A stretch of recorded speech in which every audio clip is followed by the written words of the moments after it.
মুখ্যমন্ত্রীর নিরাপত্তা নিয়ে আশঙ্কা প্রকাশ করলেন পরিবহন মন্ত্রী অর্জুন সিং। অবিলম্বে বুলেট প্রুফ গাড়ি এবং জ্যামার গাড়ির আবেদন অর্জুন সিং এর। মুখ্যমন্ত্রী বুলেট প্রুফ গাড়ি এবং জ্যামার গাড়ির আবেদন জানালেন রাজ্যের পরিবহন মন্ত্রী অর্জুন সিং। সেটা তো আরো কয়েকজন মন্ত্রী আছে লিস্টে। সেটা তৃণমূল কংগ্রেস মরিয়া আছে। তৃণমূল কংগ্রেস তো জঙ্গিদের সে প্যাসেজ দিয়ে রেখেছিল এই পশ্চিমবাংলাকে।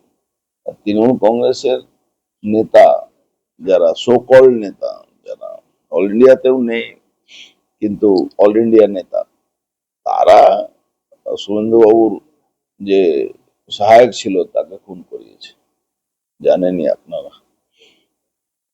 তো এই ধরনের মরিয়া হয়ে তারা এইসব কাজ করছে। আপনি এর আগে বলেছিলেন শুভেন্দু অধিকারী থ্রেট রয়েছে বা চেষ্টা হয়েছে, দিন দিন দেখা যাচ্ছে সেটাই। সেটা তো আইবি রিপোর্ট ছিলই।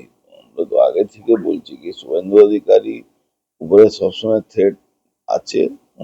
ওনাকে সরিয়ে দিলে মমতা ব্যানার্জি লাভবান হবেন, তাই জন্য এসব করছে। নিরাপত্তার কোনো কিছু আরো বাড়ানো হবে? তো সেটা তো পুলিশের কাজ।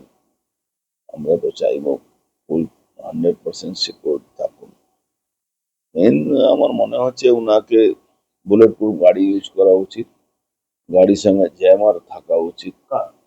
ওনার কনভয়তে, শুভেন্দুবাবু কনভয়তে জ্যামার থাকা উচিত, আর আর বুলেট প্রুফ গাড়িতে চলা উচিত। আইডি ব্লাস্ট যখন করাবে, জ্যামার থাকলে আইডি ব্লাস্ট করাতে পারে না। এই জন্য জ্যামার উনি একটু ওঠার মানুষ ভিড়ের মধ্যে ঢুকে যাচ্ছেন, এটাও ঠিক না। কেন শত্রুকে ভাবাটা তো কোনো ব্যাপার নেই, কেন শত্রু তো জঙ্গির সঙ্গে যোগ আছে, জঙ্গিদের সঙ্গে যোগ আছে। সতর্ক থাকা উচিত। সতর্ক থাকা উচিত।